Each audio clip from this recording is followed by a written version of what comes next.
Budget ঘোষণায় বুক বাঁধছে সুন্দরবন। বন্যা ও ভাঙন রোধে 200 কোটি রাজ্যের বরাদ্দ টাকায় স্থায়ী বাঁধের আশা বাসিন্দাদের।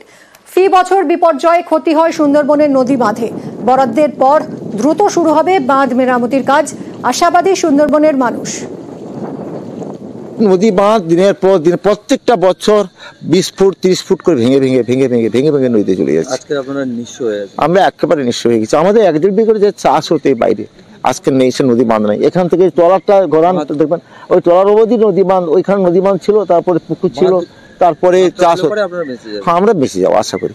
আপনাদের আর কিছু লাগবে না? আর কিছু লাগবে যদি মুখ্যমন্ত্রী বাঁধ বেঁধে ভালো করে দেয়, তো আমাদের পাকার ঘর দর আর খড়ে ঘর আর তো ভাঙতে হবে না, না তো আমাদের ওই গাঙ্গমানের উপরে ঘর করতে হবে। এছাড়া তো কিছু নেই। একটু আশার আলো দেখতে পাচ্ছেন? হ্যাঁ, যেহেতু বর্ষাকালের আগে। হ্যাঁ, বর্ষা এই মাসের আগে যদি সবকিছু হয়ে যায়, আমাদের একটু সুখে থাকবে, এই হচ্ছে। হ্যাঁ, এরপরে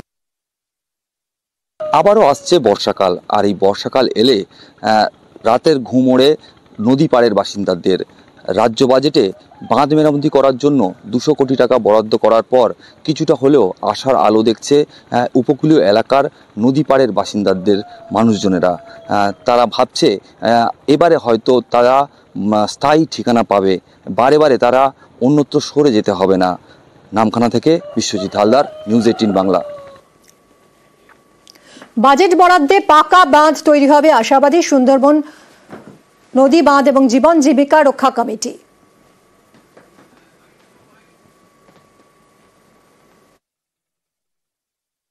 ধারাবাহিক আন্দোলনের জয় এবং মুখ্যমন্ত্রী তথা গোটা রাজ্যের প্রশাসনকে অন্তত আমরা দৃষ্টি আকর্ষণ করতে পেরেছি সুন্দরবনের নদী বাঁধের ভাঙা দশা।